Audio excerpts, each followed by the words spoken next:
Hello बच्चों, कैसे हैं आप लोग। तो एक बार मैं फिर हाजिर हूँ रिवीजन सीरीज़ को लेकर। बहुत सारे स्टूडेंट का डिमांड आ रहा था कि सर रिवीजन सीरीज़ को कंटिन्यू रखिए।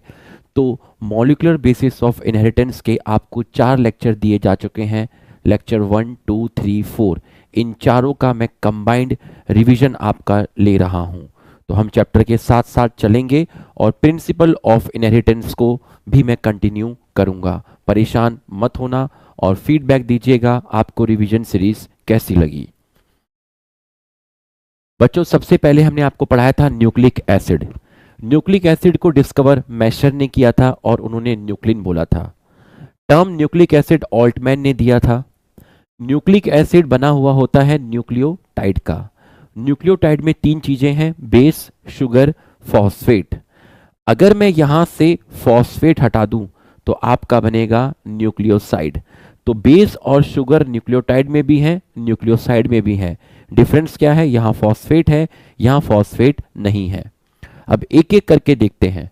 नाइट्रोजनस बेस कितने टाइप के हैं? 2 टाइप के हैं, एक पिरिमिडीन है और एक प्यूरीन है। दोनों के दोनों हेट्रोसाइक्लिक कंपाउंड होते हैं। अगर मैं इसका डायग्राम आपको दिखाऊं तो आप देखिए, ये आपके प्यूरीन्स हैं। प्यूरीन में आपका आता है एडेनिन एंड ग्वानिन। कैसे कंपाउंड है? हेट्रोसाइक्लिक है। कितनी रिंग है? डबल रिंग है। कितनी रिंग है? डबल रिंग है। नाइट्रोजन की position first, third, seventh, ninth. First, third, seventh, nine, ये हैं आपके प्यूरीन। तो आप प्यूरीन में चेक करिए, हेट्रोसाइक्लिक कंपाउंड, रिंग कितनी है? 2, 1, 3, 7, 9। एडेनिन एंड ग्वानिन, ये डीएनए में भी मिलता है और आरएनए में भी मिलता है। अब चेक करते हैं पिरिमिडीन। पिरिमिडीन में आप देखिएगा साइटोसिन, यूरेसिल एंड थाइमीन। एक रिंग, एक रिंग, एक रिंग। नाइट्रोजन की पोजीशन 1, 3, 1, 3, 1, 3, ये भी हेट्रोसाइक्लिक कंपाउंड है। यूरेसिल आपका आरएनए में मिलता है और थाइमीन आपका डीएनए में मिलता है। साइटोसिन आरएनए में भी मिलता है और डीएनए में भी आपका मिलता है, बट डीएनए में थाइमीन मिलेगा, यूरेसिल नहीं मिलेगा। आरएनए में यूरेसिल मिलेगा, थाइमीन नहीं मिलेगा। अगर मैं यूरेसिल और थाइमीन के स्ट्रक्चर को देखूं और अगर यहां पर मिथाइल ग्रुप लगा दूं तो यूरेसिल किस में कन्वर्ट हो जाता है? थाइमीन में। इसमें और इसमें सिर्फ यहां पर डिफरेंस है मिथाइल ग्रुप। अगर आप इसमें से मिथाइल ग्रुप हटा दोगे तो आप इसको बोलेंगे डी मिथाइलेटेड थाइमीन, और डी मिथाइलेटेड थाइमीन को बोलते हैं यूरेसिल। अगर आप यूरेसिल में मिथाइल ग्रुप लगा दोगे तो आपका हो जाएगा 5 मिथाइल यूरेसिल और इसको आप बोलते हैं थाइमीन। तो बच्चों, ये आपको स्लाइड क्लियर हो गई होगी। नेक्स्ट स्लाइड में हम लोग चलते हैं। यहां पर देखिए pentose sugar, 5 carbon 5 carbon. Second carbon पे नीचे हाइड्रोजन है, यहाँ OH है, मतलब यहाँ सेकेंड कार्बन पर नीचे ऑक्सीजन नहीं है, विदाउट ऑक्सीजन, इसलिए बोलते हैं डीऑक्सी। किस कार्बन पर? सेकेंड कार्बन पर। तो ये डीएनए की sugar deoxyribose sugar, RNA की sugar ribose sugar. Fifth carbon CH2OH, fifth carbon CH2OH। Third है आपका फॉस्फेट। फॉस्फेट की वजह से एसिडिक नेचर होता है, फॉस्फेट की वजह से एसिडिक नेचर होता है।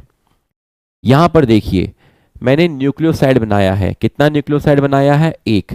तो न्यूक्लियोसाइड में आपका शुगर होगा, बेस होगा। न्यूक्लियोसाइड में फॉस्फेट नहीं होता।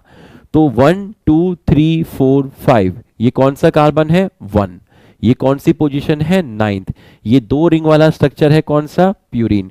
तो जब भी शुगर और एडेनिन में बॉन्ड बनेगा या फिर शुगर या ग्वानिन में बॉन्ड बनेगा, मतलब यहां पर बेस वाले जो लोग हैं अगर वो प्यूरीन के हैं, मतलब एडेनिन या ग्वानिन के हैं, तो इस बॉन्ड को बोलेंगे 1/9, शुगर का 1 और बेस का 9th, और इस बॉन्ड को बोलते हैं ग्लाइकोसिडिक बॉन्ड। तो ग्लाइकोसिडिक बॉन्ड किस में बनता है? शुगर में बनता है और बेस में बनता है। बिल्कुल सही है, ये यहां पर लिखा हुआ है, फॉस्फेट यहां होता नहीं है। तो what type of linkage? First, sugar का फर्स्ट कार्बन और इसकी पोजीशन बेस की 9th। Number of glycosidic bond in one nucleoside, एक न्यूक्लियोसाइड में एक ग्लाइकोसिडिक बॉन्ड है।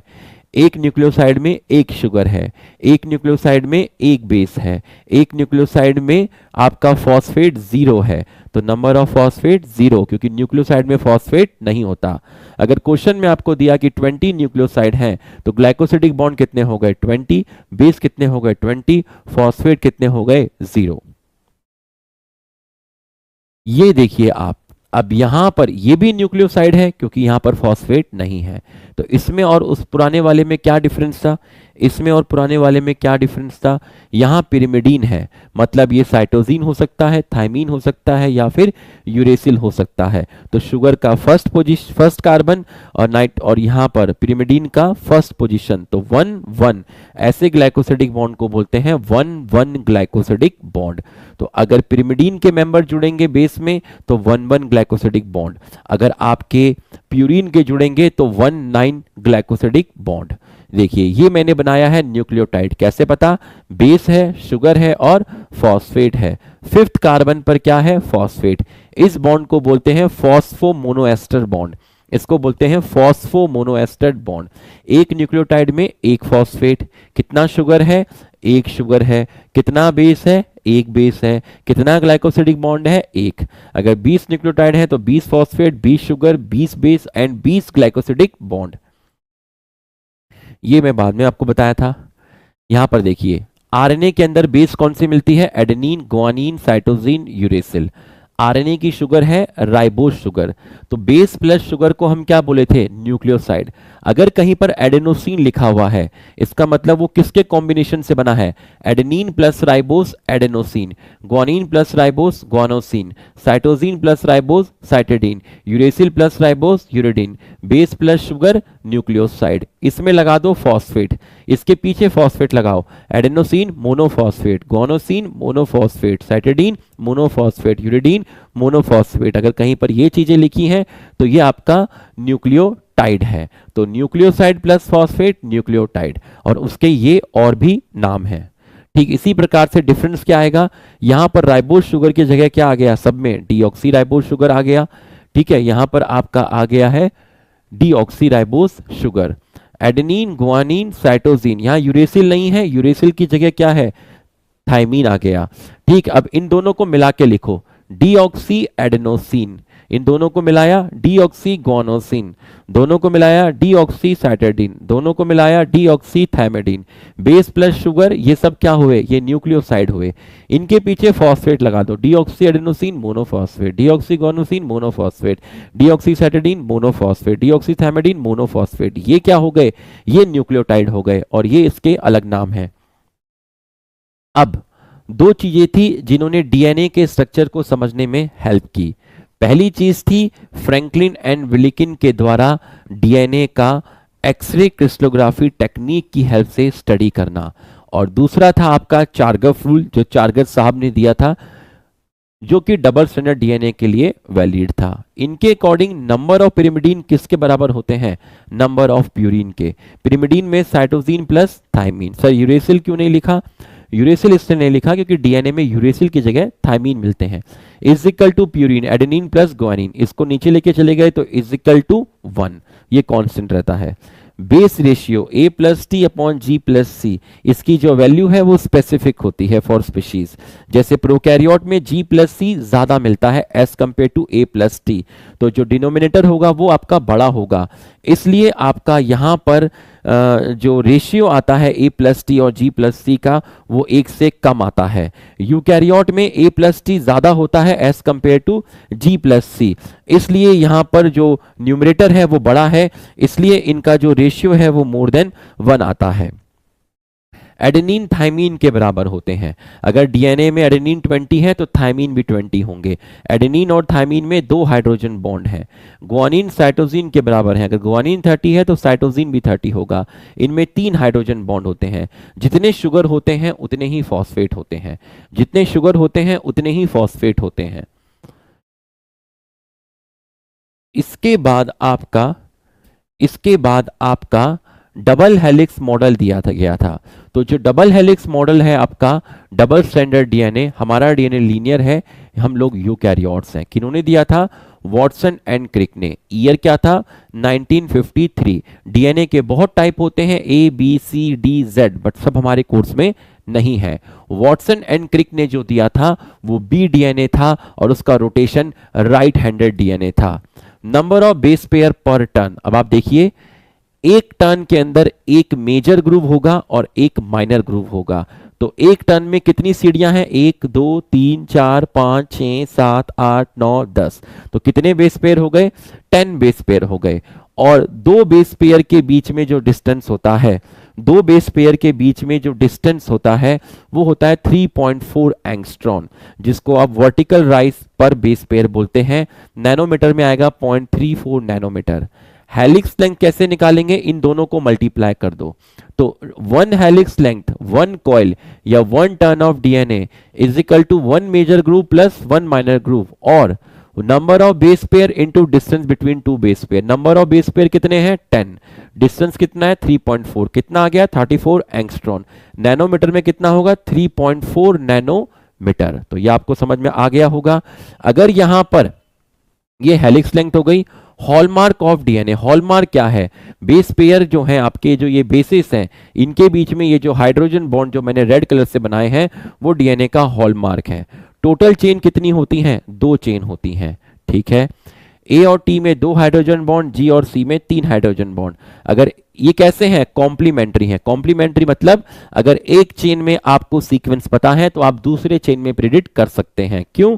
क्योंकि ए के सामने क्या आता है? ए के सामने टी आता है, तो टी के सामने क्या आएगा? ए आएगा। तो इस ए का मतलब है एएमपी, टी का मतलब है टीएमपी। एएमपी एक न्यूक्लियोटाइड, टीएमपी एक न्यूक्लियोटाइड। इस टी का मतलब है टीएमपी, इस ए का मतलब है एएमपी। टीएमपी एक न्यूक्लियोटाइड, एएमपी एक न्यूक्लियोटाइड। ऐसे ही जी का मतलब है जीएमपी, सी का मतलब है सीएमपी। तो इस तरीके से डीएनए में बहुत सारे न्यूक्लियोटाइड होते हैं, तो इसलिए यहाँ लिखा हुआ है पॉलीन्यूक्लियोटाइड चेन। एक ऐसी चेन है जिसमें बहुत सारे क्या होते हैं? न्यूक्लियोटाइड होते हैं। और जो डायमीटर होता है, इनके दो के बीच में जो डिस्टेंस है, जो आपका डायमीटर होता है वो होता है 20 एंगस्ट्रॉन। ये मैंने आगे भी बताया है, 20 एंगस्ट्रॉन। नेक्स्ट लेक्चर में इसको बताया था। अब यहां पर देखिए, टोटल न्यूक्लियोटाइड कितने हैं? 4। टोटल बेस कितने हैं? 4, क्योंकि एक न्यूक्लियोटाइड में कितना बेस होगा? 1। ये हैं न्यूक्लियोटाइड के नाम। Hydrogen bond between A and T कितने हैं? 2। जी और सी 3। Total hydrogen bond 5। अगर एडेनिन 20% दिया है तो जितना एडेनिन होगा, एडेनिन किसके बराबर होता है? थाइमीन के, तो थाइमीन भी कितना होगा? 20। तो एडेनिन प्लस थाइमीन कितना हो गया आपका? 40, क्योंकि एडेनिन 20 तो थाइमीन 20। और हमको मालूम है कि A plus T plus G plus C is equal to 1 है। A प्लस टी कितना हो गया? 40 हो गया। तो G plus C is equal to 1, ये 40 है। तो आप इसको क्या मान सकते हो? उसको आपने 100 लिख लिया, तो G प्लस सी में से 100 में से 40 माइनस करोगे तो कितना आएगा? 60। और ग्वानिन साइटोसिन के बराबर है। इनका टोटल 60 है, लेकिन ग्वानिन जितना होता है उतना ही साइटोसिन होता है। इसका मतलब ग्वानिन भी 30 हुआ, साइटोसिन भी 30 हुआ, और दोनों का एडिशन 60 हुआ।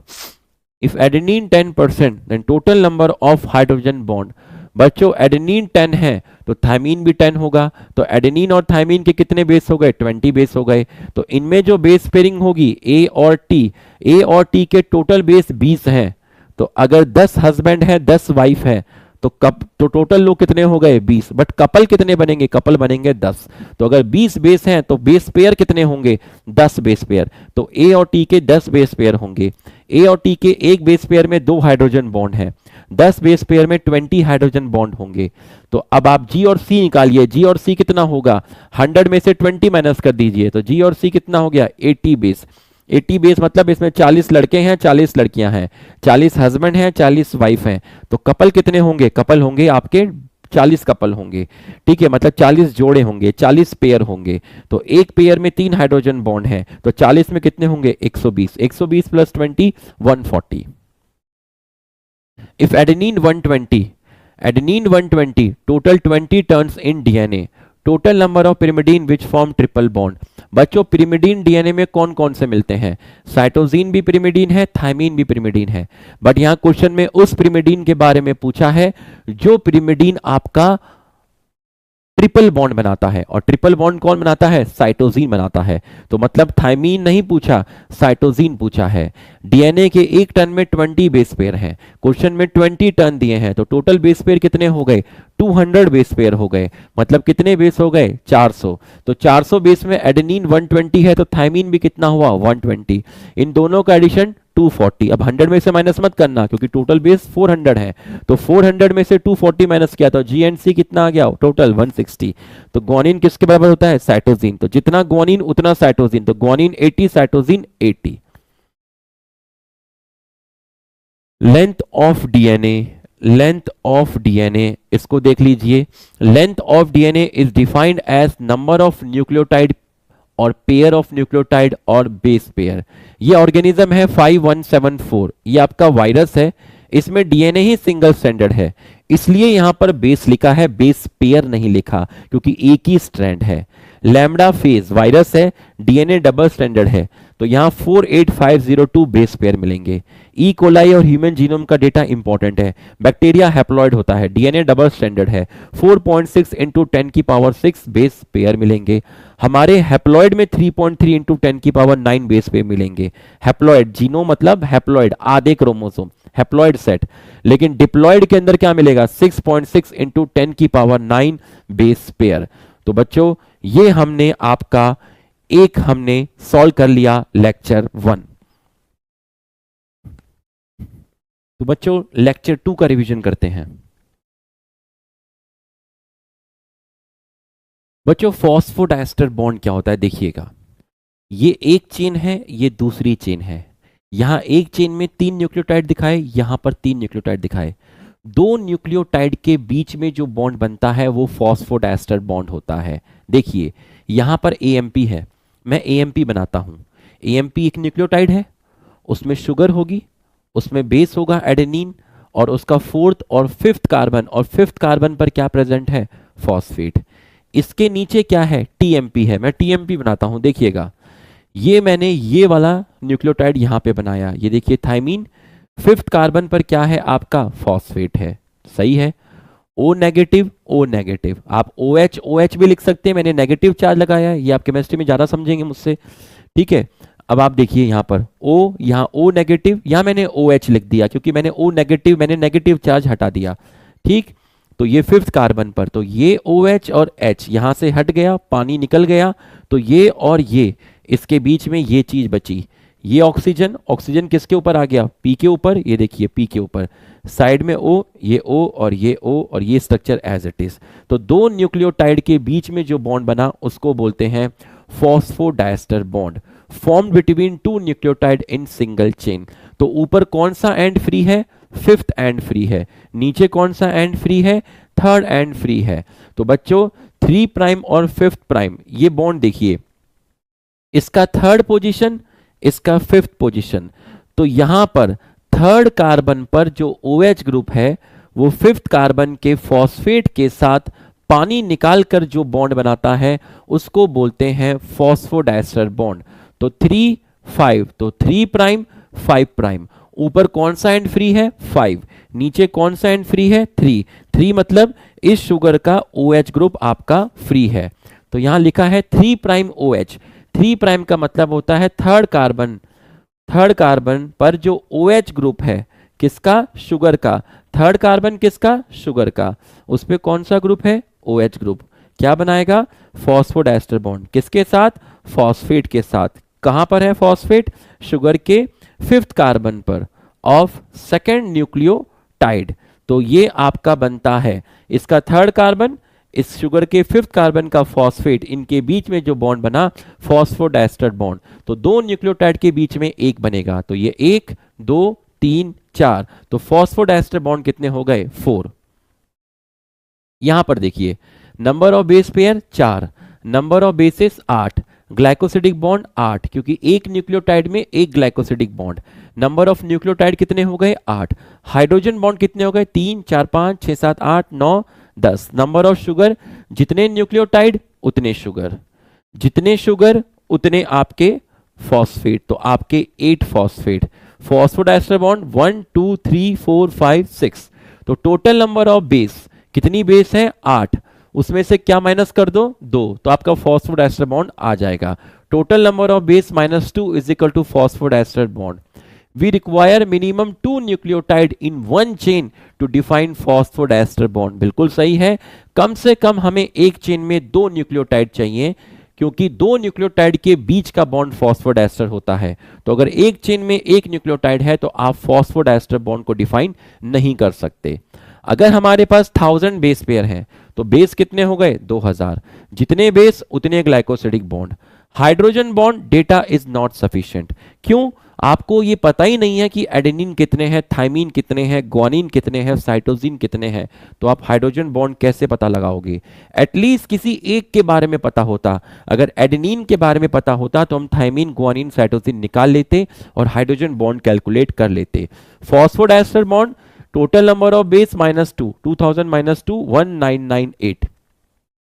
क्वेश्चन ऑफ द डे, अगर हमारे पास 3 बेस पेयर हैं इन ई कोलाई तो फॉस्फोडाइस्टर बॉन्ड कितने होंगे। 3 बेस पेयर मतलब बेस कितने, 6। बच्चे यहाँ क्या गलती करते हैं, 6 - 2 कर देते हैं और बताते हैं आंसर है 4। बट डीएनए सर्कुलर है। अब आप देख लीजिए, ए के सामने टी, जी के सामने सी, टी के सामने ए। पहला फॉस्फोडाइस्टर बॉन्ड ए और जी के बीच में, दूसरा जी और टी के बीच में, तीसरा टी और ए के बीच में, चौथा टी और सी के बीच में, पांचवा सी और ए के बीच में, छठवां ए और टी के बीच में, 6। तो total base is equal to phosphodiester bond. कहां पर, जब डीएनए सर्कुलर हो। डीएनए, नेक्स्ट पॉइंट, ये पॉइंट है LMNO, इस तरीके से। डीएनए का जो बैकबोन है वो शुगर और फॉस्फेट की बॉन्डिंग है। ये जो आपको दिखा यहां पर, ये शुगर फॉस्फेट, शुगर फॉस्फेट, तो ये जो बॉन्डिंग है शुगर फॉस्फेट की, ये इसकी बैकबोन है। Who provide stability to DNA, एक तो इनके बीच में जो हाइड्रोजन बॉन्ड है वो, और एक बेस पेयर के नीचे दूसरा, दूसरे के नीचे तीसरा, इसको बोलते हैं बेस स्टैकिंग, इसको बोलते हैं बेस स्टैकिंग। ठीक है। डीएनए एंटी पैरेलल होता है क्योंकि पिरिमिडीन प्यूरिन के साथ बॉन्ड बनाता है। ठीक है। अब आप यहां पर देखिए, ये एक चेन है तो इस वाले न्यूक्लियोटाइड के 5th कार्बन का फॉस्फेट फ्री है और सबसे लास्ट वाले न्यूक्लियोटाइड के शुगर का 3rd कार्बन का OH फ्री है। तो यहां पर उल्टा होगा, यहां पर इस वाले न्यूक्लियोटाइड के शुगर के 3rd कार्बन का OH फ्री होगा और इसमें इस वाले न्यूक्लियोटाइड के शुगर के 5th कार्बन का फॉस्फेट फ्री होगा। तो एक स्ट्रैंड अगर 5 to 3 रन करती है तो दूसरी स्ट्रैंड जो कॉम्प्लीमेंट्री स्ट्रैंड है वो 3 to 5 रन करती है। इसको बोलते हैं एंटी पैरेलल। तो अगर एक स्ट्रैंड में देखिए कितने सारे न्यूक्लियोटाइड हैं, तो ऊपर वाले न्यूक्लियोटाइड के शुगर का 5th कार्बन का फॉस्फेट फ्री होगा और सबसे आखिरी वाले न्यूक्लियोटाइड के शुगर का 3rd कार्बन का OH फ्री होगा। अब मैंने ये 5 to 3 एंटी पैरेलल का मतलब भी आपको समझाया था। कहां पे समझाया था, आप यहां पर देख सकते हैं। देखिए ये मैंने शुगर बनाई 1 2 3 4 5, तो 5th कार्बन पर क्या है, फॉस्फेट। 5th कार्बन पर क्या है, फॉस्फेट। ये है टी, टी मतलब थाइमीन, थाइमीन। इसने बनाया डबल बॉन्ड किसके साथ, एडेनिन के साथ। और ये हमने शुगर बनाई, पहला, दूसरा, तीसरा। तीसरे कार्बन पर क्या है, 3 प्राइम एंड पर क्या है, OH ग्रुप। ये फिर 4th और ये 5th, 5th पे क्या है, फॉस्फेट। तो आप देख लीजिए यहां 5 3 है, यहां पर 3 5 है। तो डीएनए कैसा हो गया, एंटी पैरेलल हो गया। और इसके नीचे ये एज इट इज आपका क्या होगा, फॉस्फोडाइस्टर बॉन्ड होगा। वो आप बना सकते हैं क्योंकि वो मैं आपको ऑलरेडी सिखा चुका हूं। कहां पर मैंने आपको सिखाया है, यहां मैंने आपको सिखाया है, उसके नीचे फॉस्फोडाइस्टर बॉन्ड होंगे। तो आपको अच्छे से फील आ गया होगा। ये देखिए distance between 2 strand is uniform. Why, क्योंकि purine form bond with pyrimidine. अगर 2 प्यूरिन प्यूरिन होते फिर पिरिमिडीन होते तो आप देखिए यूनिफॉर्म नहीं है, लेकिन 3 3 3 हर जगह 3 होगा तो डिस्टेंस आपका यूनिफॉर्म होगा। ठीक है। तो distance between 2 strand is uniform. Human diploid में 6.6 × 10⁹ बेस पेयर है। जीनोम में इसके आधे हैं 3.3 × 10⁹ बेस पेयर। अगर इतने बेस पेयर हैं तो मैंने आपसे पूछा था ग्लाइकोसिडिक बॉन्ड कितने होंगे, तो भैया जितने बेसिस उतने ग्लाइकोसिडिक बॉन्ड। तो ये बेस पेयर हैं, इसके डबल आपके क्या होंगे, ग्लाइकोसिडिक बॉन्ड होंगे। और फॉस्फोडाइस्टर बॉन्ड आप निकाल सकते हो -2 करके। ये मैंने आपको इससे पहले बता दिया था। सेंट्रल डोग्मा, डीएनए से बनता है एमआरएनए, ट्रांसक्रिप्शन आगे पढ़ेंगे। एमआरएनए से बनता है प्रोटीन, ट्रांसलेशन। डीएनए से डीएनए, रेप्लिकेशन। तो ये इस डायरेक्शन में जा रहा है, एक ही डायरेक्शन में जा रहा है। तो सेंट्रल डोग्मा यूनिडायरेक्शनल होता है। इसको डिस्कवर किया था क्रिक साइंटिस्ट ने। रिवर्स सेंट्रल डोग्मा, तो कुछ वायरस होते हैं जैसे एचआईवी हो गया, रेट्रोवायरस हो गया है, इनके अंदर आरएनए से डीएनए भी बन सकता है और आरएनए से प्रोटीन भी बन सकता है, क्योंकि यहां पर एक एंजाइम होता है जिसका नाम है रिवर्स ट्रांसक्रिप्टेस, जो कि ट्रांसक्रिप्शन को रिवर्स कर देता है, आरएनए से डीएनए बना देता है। तो ये आपका बाई डायरेक्शनल हो गया। ठीक, ये मैंने आपको एक क्वेश्चन कराया था। 6 कॉइल हैं आपके डीएनए में। डीएनए में कितने कॉइल हैं? 6 कॉइल हैं। ठीक है, 22 base pair linked by 2 hydrogen bond. तो आपसे साइटोसिन पूछा कितना होगा। एक कॉइल में 10 बेस पेयर, 6 कॉइल में 60 बेस पेयर, मतलब कितने बेसिस? 120 बेसिस।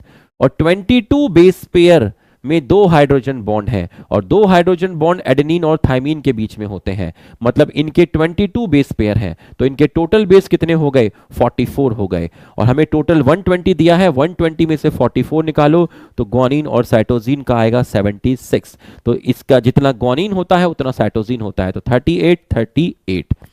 तो ये हमने यहां पर क्वालिटी के साथ लेक्चर 2 कर लिया। अभी लेक्चर 4 की पीपीटी लग गई है, मैं लेक्चर 3 की लगा लेता हूं। आओ बेटा, लेक्चर 3 का रिवीजन लो।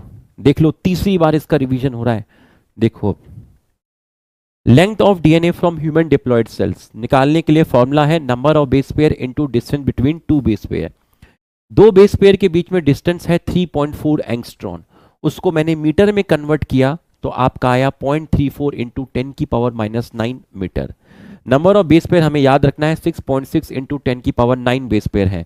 दोनों को मल्टीप्लाई करोगे तो 2.2 मीटर। तो 2.2 मीटर का धागा है जिसको आपको न्यूक्लियस में बैठाना है, और न्यूक्लियस है 10⁻⁻6 मीटर। धागा इतना बड़ा, न्यूक्लियस इतना छोटा, तो वो धागा ऐसे तो बैठेगा नहीं, कंडेंस होकर बैठेगा। उसकी जब पैकेजिंग होगी तब जाकर बैठेगा। तो डीएनए के अंदर कॉइलिंग करेंगे। भैया जीन्स है, जीन्स को जितने ज्यादा फोल्ड करोगे वो बैग में उतना ही स्पेस कम घेरेगा। तो डीएनए में जितनी ज्यादा कॉलिंग करोगे, जितना छोटा करोगे, वो उतना ही कम स्पेस न्यूक्लियस में घेरेगा। ये देखिए, ये है आपका डीएनए 2.2 मीटर।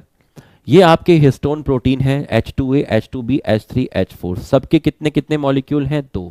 तो टोटल कितने हो गए? 8। तो ऑक्टामर ऑफ हिस्टोन प्रोटीन किसके, इस प्रोटीन के चारों तरफ कौन रैप करता है? डीएनए रैप करता है। ये देखिए, ये वाला डीएनए कोर डीएनए और ये थोड़ा सा डीएनए लिंकर डीएनए। इस पूरे एक यूनिट को बोलते हैं 1 न्यूक्लियोसोम। तो 1 न्यूक्लियोसोम में 8 हिस्टोन प्रोटीन है, ऑक्टामर ऑफ हिस्टोन प्रोटीन। और एक न्यूक्लियोसोम में टोटल बेस पेयर है 200 बेस पेयर। ऐसे बहुत सारे न्यूक्लियोसोम आपस में कनेक्टेड होते हैं। इस डीएनए को, ये डीएनए इनके चारों तरफ रैप हुआ, ये डीएनए यहां रैप हुआ। तो 2 न्यूक्लियोसोम के बीच में होता है H1 हिस्टोन प्रोटीन।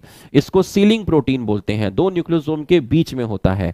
ये न्यूक्लियोसोम का पार्ट नहीं है, न्यूक्लियोसोम के बस ये वाले पार्ट होते हैं। हिस्टोन प्रोटीन आपका बेसिक प्रोटीन होता है। इसमें अमीनो एसिड जो सबसे ज्यादा मिलती है वो अर्जिनिन और लाइसिन होती है, जो आपकी पॉजिटिवली चार्ज होती है। और ये आपका डीएनए नेगेटिव होता है। तो नेगेटिव और पॉजिटिव अट्रैक्ट करेंगे तो अच्छी तरीके से चिपकेंगे। डीएनए में नेगेटिव चार्ज फॉस्फेट की वजह से। हिस्टोन प्रोटीन बेसिक है, पॉजिटिवली चार्ज है। 4 टाइप्स हैं, सबके 2 हो गए। Each histone has 2 molecule, so we have 8 histone protein, octamer of histone protein. तो जो न्यूक्लियोसोम का कोर होता है वो बना होता है ऑक्टामर ऑफ हिस्टोन प्रोटीन। इसके चारों तरफ डीएनए रैप करता है। और एक न्यूक्लियोसोम में होते हैं 300 बेस पेयर। और ये टर्न 2 टर्न नहीं होते, 2 टर्न से थोड़ा कम होता है, जिसको आप बोलते हैं 1.7 टन। जिसको आप क्या बोलते हैं? जिसको आप बोलते हैं 1.7 टन।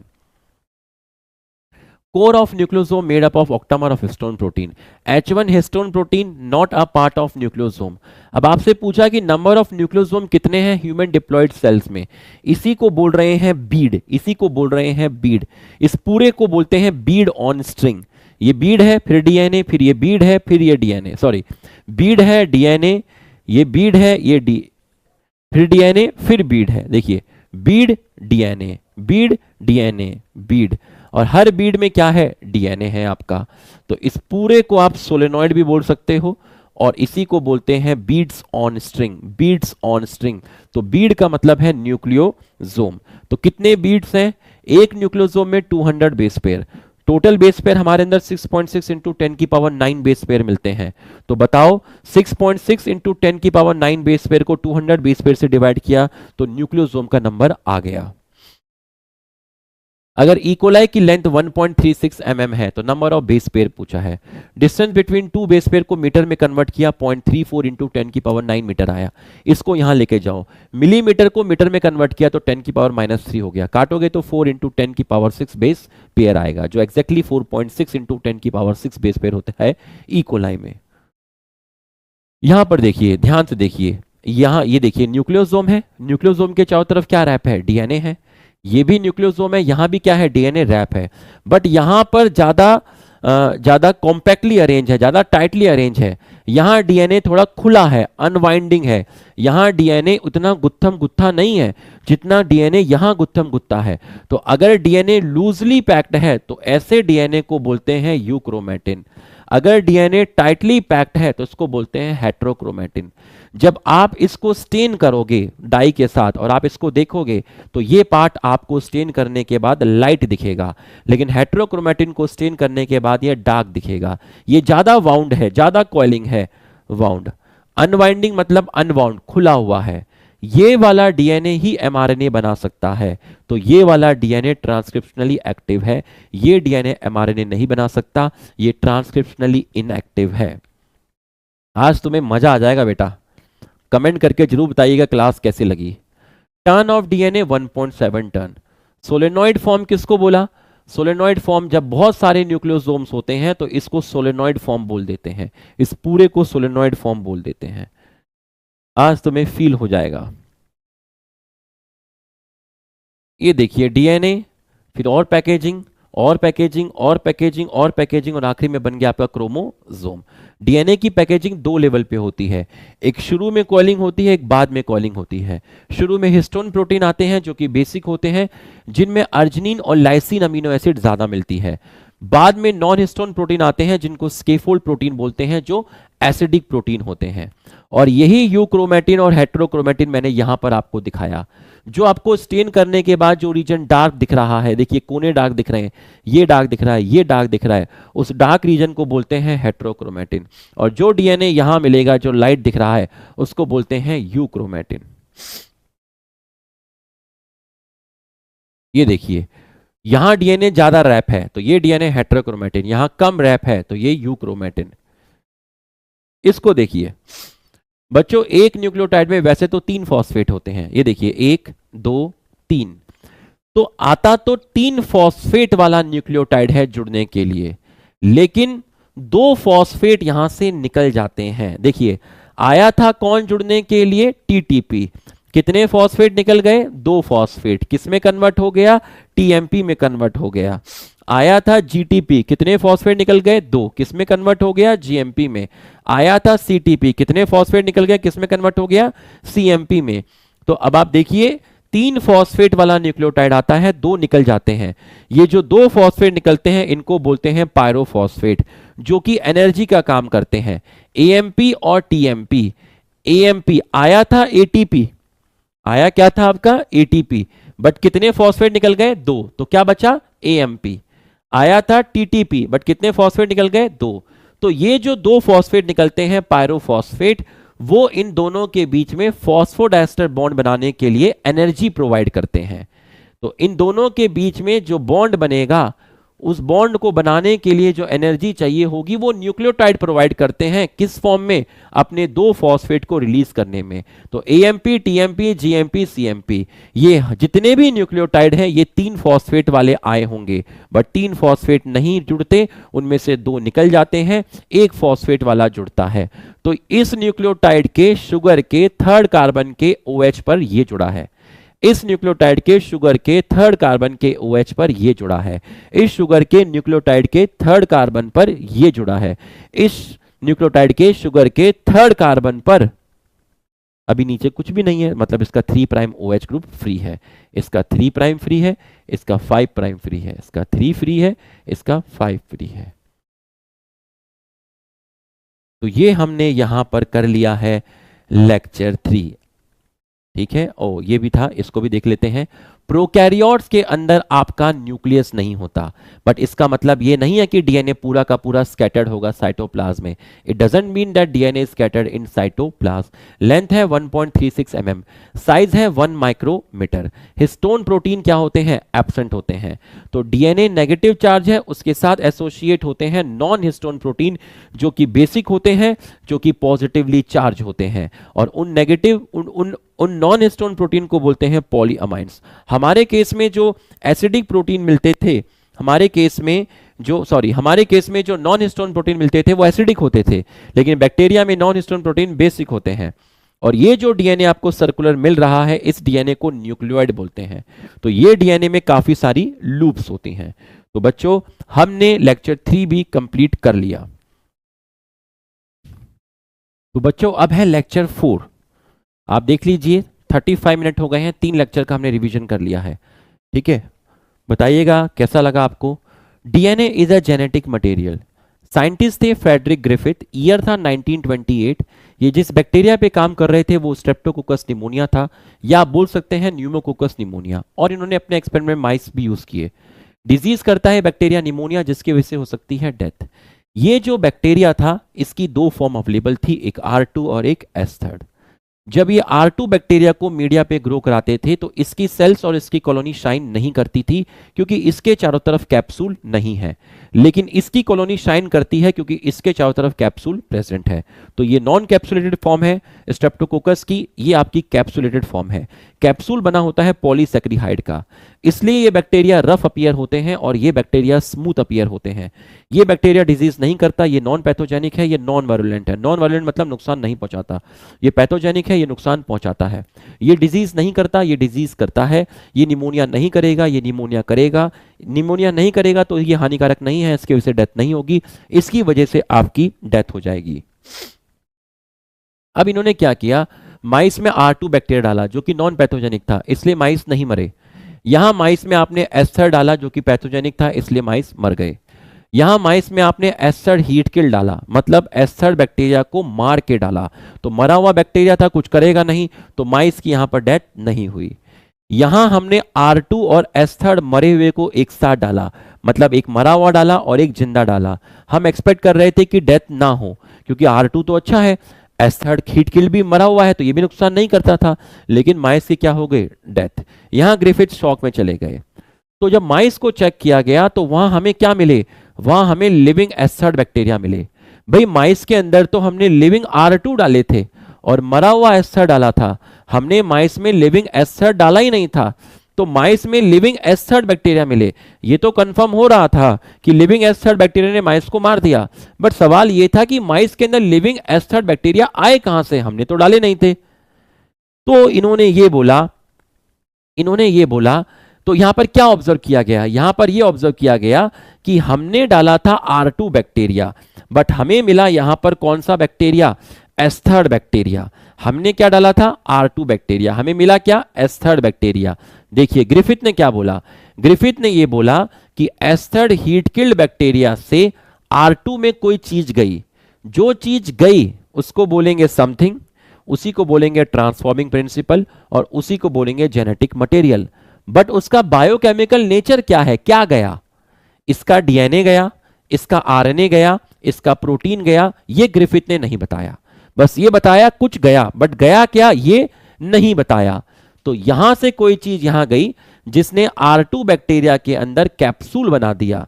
ठीक है, R2 बैक्टीरिया में क्या बना दिया, कैप्सूल बना दिया, जिसकी वजह से R2 किस में कन्वर्ट हो गया, R2 आपका S3 में कन्वर्ट हो गया, और इसने माइस की क्या कर दी, डेथ कर दी। तो इन्होंने यहां पर यह बताया कि जब आपने हीट किल्ड किया था बैक्टीरिया को, तो इसमें कोई ऐसी चीज थी जो हीट देने के बाद भी पूरी की पूरी किल्ड नहीं हुई। जो हमें पता चल गया कि वो था क्या, वो डीएनए था। मतलब अगर आप डीएनए को हाई टेम्परेचर बढ़ा रहे हो तो डीएनए की प्रॉपर्टी होती है उसमें 2 चेन्स के बीच में हाइड्रोजन बॉन्ड टूट जाते हैं। तो जब दो चेन के बीच में हाइड्रोजन बॉन्ड टूट जाएंगे, इसको बोलते हैं डीनेचुरेशन, इसको बोलते हैं डीनेचुरेशन।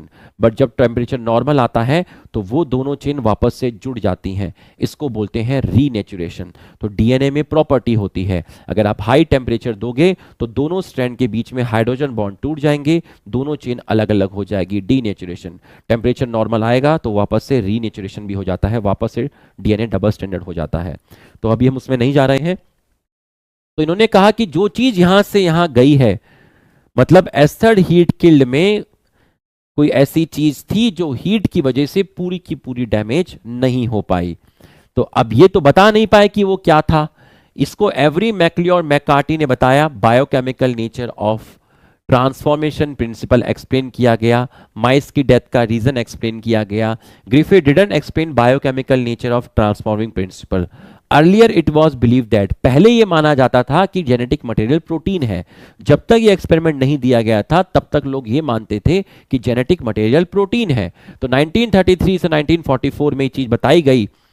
3 टेस्ट ट्यूब इन्होंने ले ली, इसमें R2 डाला, इसमें R2 डाला, इसमें R2 डाला, इसमें S3 का प्रोटीन डाला, इसमें S3 का RNA डाला, इसमें S3 का DNA डाला, और साथ में डाल दिया प्रोटीएस एंजाइम। अब प्रोटीएस एंजाइम ने प्रोटीन को मार दिया, तो प्रोटीएस एंजाइम ने प्रोटीन को मार दिया और हमें टेस्ट ट्यूब में मिले S3। तो हमें टेस्ट ट्यूब में S3 मिले। अब दो ही चीजें हुई होंगी, इस R2 में जो चीज गया, हमें S3 कैसे मिले, क्योंकि R2 किस में कन्वर्ट हुआ होगा, S3 में कन्वर्ट किया होगा। यही पता लगाना है कि इस R2 में S3 का RNA गया या S3 का DNA गया। जो अंदर गया वही जेनेटिक मटेरियल है, बट प्रोटीन तो अंदर नहीं गया होगा। कैसे पता चला, क्योंकि प्रोटीन को किल कर दिया प्रोटीएस एंजाइम से। तो प्रोटीन तो R2 में गया नहीं, या तो RNA अंदर गया है या फिर DNA अंदर गया है। क्या गया है इन दोनों में से ये नहीं पता, बट ये कंफर्म है प्रोटीन नहीं गया। तो यहां से ये पता चला कि प्रोटीन जेनेटिक मटेरियल नहीं है। लेकिन R2 किस में कन्वर्ट हो गया, S3 में कन्वर्ट हो गया। अब R2 S3 में कन्वर्ट हुआ, इसको बोल रहे हैं ट्रांसफॉर्मेशन। R2 S3 में कन्वर्ट हुआ, तो S3 में कन्वर्ट होने के दो ही कारण हो सकते हैं, या तो S3 का RNA R2 में गया या S3 का DNA गया। अब इसको कंफर्म करने के लिए दूसरी टेस्ट ट्यूब ली, इसमें भी R2 बैक्टीरिया डाला, RNA डाला, DNA डाला S3 का, साथ में डाल दिया RNase enzyme. RNase enzyme RNA को डिग्रेड कर देता है। अगर RNA मर गया होगा तो बताओ यहां क्या बचा, S3 का DNA बचा। अब ये DNA अंदर गया होगा R2 में, तभी R2 किस में कन्वर्ट हुआ होगा, S3। तो इससे पता चल गया कि DNA जेनेटिक मटेरियल है। इससे यह पता चल गया कि RNA जेनेटिक मटेरियल नहीं है, क्योंकि RNA को मारने के बाद भी R2 S3 में कन्वर्ट हो गए। इसका मतलब R2 में क्या गया, कंटेनर में क्या बचा है, DNA बचा है। इसको और पक्का प्रूफ किया यहां से, R2 लिया, DNA लिया S3 का, और डीएनएस एंजाइम लिया। डीएनएस एंजाइम वो एंजाइम है जो DNA को मार देता है। तो डीएनएस ने DNA को मार दिया। तो बताओ अब टेस्ट ट्यूब में कुछ है, टेस्ट ट्यूब में कुछ भी नहीं है, सिर्फ R2 है। तो R2 में DNA जाएगा, नहीं जाएगा, क्योंकि DNA को किसने मार दिया, डीएनएस ने मार दिया। तो जब DNA मर गया तो DNA गया ही नहीं। तो जब DNA गया ही नहीं तो R2 S3 में चेंज होने भी नहीं चाहिए, और चेंज हुए भी नहीं। यहां टेस्ट ट्यूब में R2 ही मिले। इससे कंफर्म हो गया कि जेनेटिक मटेरियल DNA है। Hershey and chess experiment, unequivocal proof. अगर मैं आपसे पूछूं कि वो कौन सा एक्सपेरिमेंट है जिस पे शक नहीं किया जा सकता, अनइक्विवोकल प्रूफ, तो आप बोलेंगे हर्शे एंड चेस का एक्सपेरिमेंट 1952। इन्होंने अपने एक्सपेरिमेंट में इकोलाई बैक्टीरिया यूज किया। जो वायरस इन्होंने यूज किया वो T2 था। T2 को हम बैक्टीरियोफेज बोलते हैं। बैक्टीरियोफेज उन वायरस को बोलते हैं जो बैक्टीरिया को इन्फेक्शन करते हैं। इन्होंने इनके अंदर 2 रेडियो आइसोटोप यूज किए, एक S35 और एक P32। रेडियो आइसोटोप का मतलब होता है जैसे अल्फा बीटा गामा रेडिएशन आपने सुना होगा, रेडियो आइसोटोप, रेडियो जिसके अंदर रेडियो आइसोटोप, रेडियो एक्टिविटी मिलती है। ये मैंने सबसे पहले इस एक्सपेरिमेंट को समझाने के लिए एक वायरस का डायग्राम बनाया। ये वायरस में टेल है, ये वायरस की टेल फाइबर है, ये वायरस का हेड है। हेड बना होता है प्रोटीन का, प्रोटीन को बोलते हैं कैप्सिड। प्रोटीन में होंगी अमीनो एसिड, उनमें बहुत सारी अमीनो एसिड होंगी। मैंने 2 ही एग्जाम्पल लिखे, cysteine and methionine. In amino acid के अंदर नेचुरली सल्फर मिलता है। ये है जेनेटिक मटेरियल, वो बना है न्यूक्लियोटाइड का, उसमें बेस, शुगर एंड फॉस्फेट होते हैं। और फॉस्फेट मतलब यहां होता है फॉस्फोरस। तो मतलब वायरस के डीएनए में फॉस्फोरस है, वायरस के प्रोटीन कोट में सल्फर है। अब मैंने क्या किया, मैंने कुछ वायरस लिए, और उन वायरस को एक ऐसे मीडिया में डाला जिस मीडिया में प्रेजेंट है S35 रेडियो एक्टिव। ठीक, रेडियो एक्टिव S35 प्रेजेंट है। तो अब ये radio active S35 incorporated into amino acid, क्योंकि हमें पता है कि सल्फर किसका पार्ट है, अमीनो एसिड का पार्ट है। यहां पर अभी आपको बताया कि सल्फर अमीनो एसिड का पार्ट है। तो यहां पर आपका S35 अमीनो एसिड में गया होगा, या मैं कहूं प्रोटीन कोट में गया होगा, क्योंकि वहां आपकी सिस्टीन और मिथ्योनिन अमीनो एसिड रही होंगी। तो सिस्टीन और मिथ्योनिन के अंदर S35 चला गया होगा। सिस्टीन और मिथ्योनिन में नेचुरली कौन सा था, S32 था, बट आप क्या यूज कर रहे हैं, S35 यूज कर रहे हैं। तो अंदर क्या चला गया होगा, S35, और इसको आप ट्रेस कर सकते हो क्योंकि रेडियो एक्टिव है। तो यहां से जो वायरस मिला, उस वायरस के प्रोटीन कोट में S35 है, उसके डीएनए में S35 नहीं है। तो ये रेडियो लेबल्ड वायरस है, जहां रेडियो एक्टिविटी इसके प्रोटीन कोट में प्रेजेंट है। ठीक उसी प्रकार से हमने कुछ वायरस को ग्रो कराया ऐसे मीडियम में जहां हमने रेडियो एक्टिव P32 डाला हुआ है, और P32 कहां घुसेगा, डीएनए में घुसेगा। तो यहां जो वायरस मिला रेडियो लेबल्ड वायरस, उसके प्रोटीन कोट में P32 नहीं है, उसके डीएनए में है। तो यहां से अब आज हम एक्सपेरिमेंट एक्सप्लेन करेंगे। आई होप ये सेशन आपको बहुत जबरदस्त लगा होगा। चारों क्लास का रिवीजन एक ही लेक्चर में हो गया। तो आपको ये कैसा लगा कमेंट करके जरूर बताइएगा। Thank you.